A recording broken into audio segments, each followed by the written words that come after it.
Moon Me.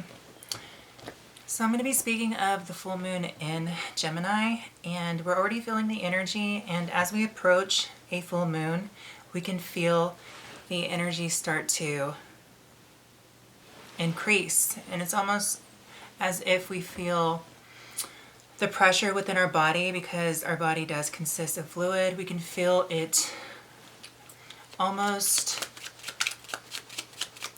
kind of pressurize up to the tops of our head. That's why we may experience a bit of tension moving upward towards our brain.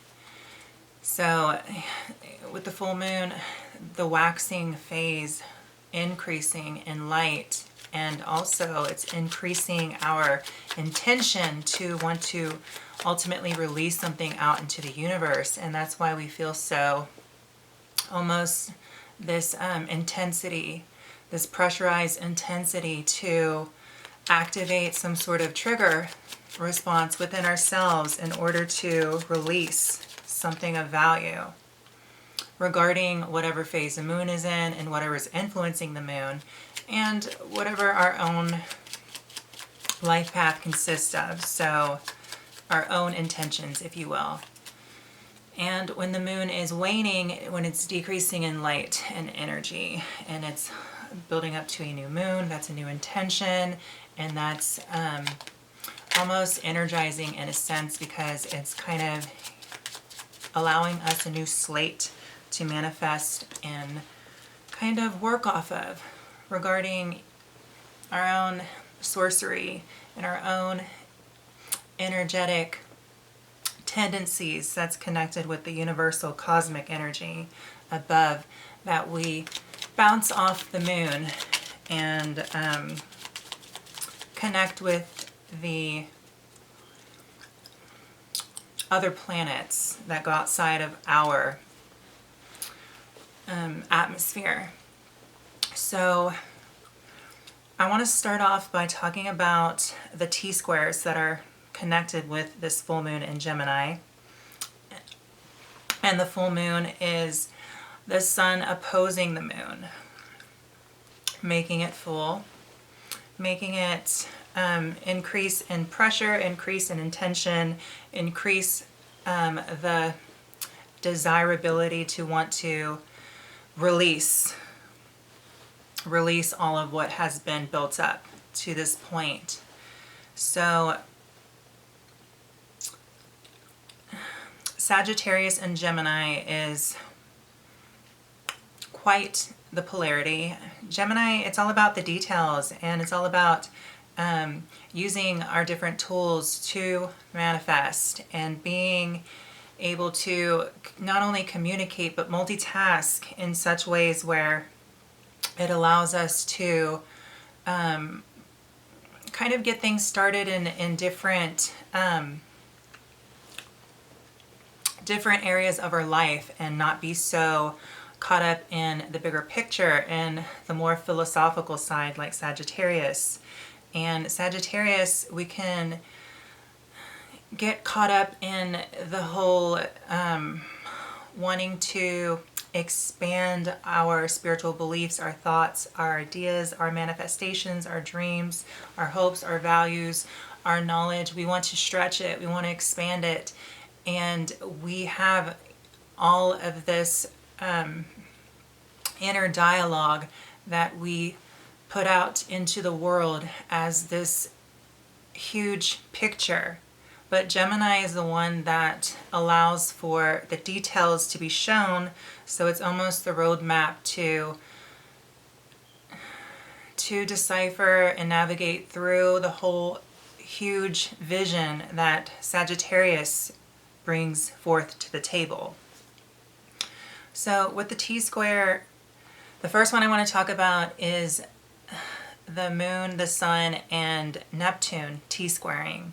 And T-squares are an energy where it brings on stress and tension. And I don't talk about these things to scare anybody or cause any fear or any anxiety around a challenge.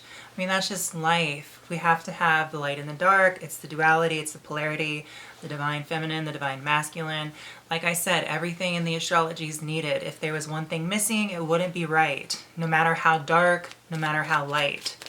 So, I mean, it is what it is. So, you know, this T-square is really appropriate because it's allowing for a sense of needing to pay really close attention to something that needs to be put into motion and be propelled forward and be taken care of, because it's almost like something has been on the back burner and it's time to address it. And the universe is giving us that push in order to do so. So it's something that's long overdone, that needs to come to the light so it can be addressed. And also, you know, the T-square definitely makes stuff happen, is the way I look at, you know, this aspect. So with Neptune having this T-square with the moon and the sun, and the moon is 27 degrees and it's on the galactic center, and the galactic center to me is this portal that takes you into a realm of understanding. It's almost like if everything was sucked up into a black hole and almost crushed and reconstructed in a way where everything was laid out and made sense, and it can be built again from the ground up and almost purposefully just recreated in such a way where this emergence of a new paradigm would almost present to us this whole new world of kind of just blending and connecting everything together in such a almost destructive manner. So, I mean, if we think about the universe, it's very destructive, beautiful, but the way it formulates its own galaxies and star systems, it does it in a very destructive manner, and it's intense and it's a lot of pressure. But the galactic center is definitely a magical, mystical spot. 27 degrees, and I happen to have a 27 degree Sagittarian sun sign.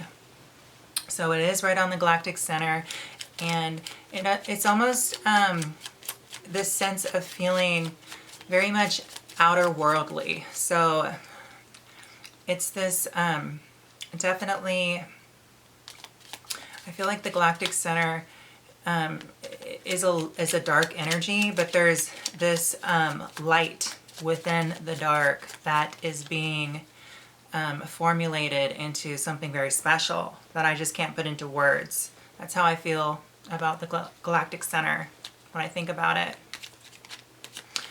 But so the galactic center with the sun and opposing the moon with the T-square to Neptune, and Neptune is in Pisces. So these are all mutable signs. So it's very adaptable. It's very changeable. I think of it as this formula in order to almost, it's wanting us to pay close attention to what it is that we do want to create. And why I say create is because all of these mutable signs, Pisces, Gemini, Sagittarius, they're very creative in their own way, very alchemical because it's a mutable sign. They just do it with the different elemental forces that influence their creation. You know, Sag does it with their actions, Gemini does it with their words, Pisces does it with their psychic ability. So this is wanting us to, there's like some tension going on for us to sort this out with our creativity, with our communication, and our alchemical processes and our big visions, our big dreams, our big goals, our own philosophy and spiritual beliefs, and our own truth, our own knowledge, and our own sense of knowing with Neptune here. And Pisces, this is stuff that it's almost like us going back into past lives and even having future visions of this big ideal that we're just trying to bring into our own reality. Whatever ideal that is for you, that's what you want to kind of pay close attention to. So it's something that is definitely taking up a lot of your mental space. You're thinking about it, you're communicating about it, you're feeling it, you're doing stuff towards it, your big ideal that you want to bring into your world, okay, that you want to create in your world. That's this T-square. And the release point is Virgo. And if you think of Virgo, this is the other sign associated with Mercury, because Gemini is ruled by Mercury. And this is about the details. This is mutable earth. This is kind of, getting back down to the practical and doing things step by step and creating a plan and a checklist and going by it and doing the small things that add up to the big. So with this T-square, the release is to all of those huge big visions, ideas, goals, dreams, everything that we want to manifest and alchemically create as above, so below. And we want to communicate and we want to stand for and be known for. We can use the mutable earth of Virgo to start doing that small detailed work, taking it step by step, taking our time, doing it right the first time so we don't have to repeat steps and make any errors. And we can address how we can bring this huge, big, ideal vision that we all individually have in our own life path, in our own lifetime. We can actually make it happen with Virgo. We can get down to work and start the process.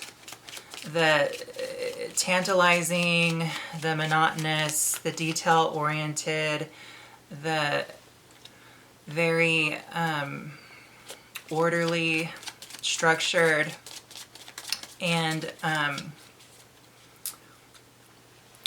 with Virgo, it's going to feel like the thought of doing these steps and taking it step by step and taking our time and doing it the right way and day by day and dotting our I's and crossing our T's and all the details. It sounds daunting and it sounds like a lot. That's why we want to stay just in the Sag mode in the Pisces, which is like big vision, big picture. We see it, we dream it, we believe it. And Gemini, I mean, it has all the knowing, it has all the tools, it can communicate it. But now Virgo, we need to do it, and we need to be practical, and we need to be very structured and neat oriented with how we execute this ideal, this dream, this vision, our philosophy, our spiritual beliefs, our what we know, our knowing, our sense of belonging here with Neptune and Pisces. So all of this is what is being triggered within us. And then the second T-square is the North Node with Mars and Jupiter. So the North Node currently is 1 degree in Taurus, and Mars is 3 degrees in Sagittarius, and the T-square with Jupiter is 28 degrees Aquarius.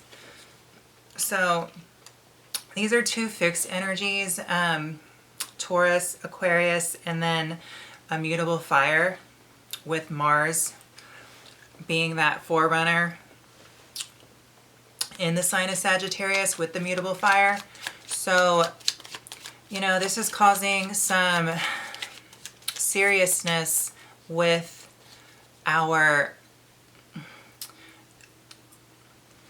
ability to act on our passions regarding the bigger picture of how we individualize our own knowledge, our own truth, and how that will affect the direction we move towards in order to kind of ground and be known for in the world for our passions and where we draw our energy, our inner strength. Mars in Sagittarius, our inner strength, with the foundation of Jupiter, our spiritual connotation that individualizes us, even though it may be similar to the others or the collective, but it individualizes us nonetheless, and it gives us a sense of a social platform, Jupiter in Aquarius, to inspire and to create better opportunities for ourselves. And Mars in Sagittarius is very opportunistic and wants to kind of use Jupiter in Aquarius to almost initiate almost like a penetrating kind of energy to trigger a response that will move each person individually in the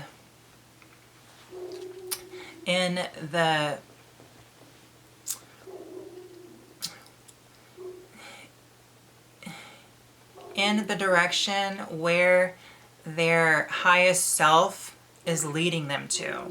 So, you know, this energy is going to definitely want us to really listen within and figure out where we're being called to, so we can put the action and almost have a sense of clear sight and clear vision, so we can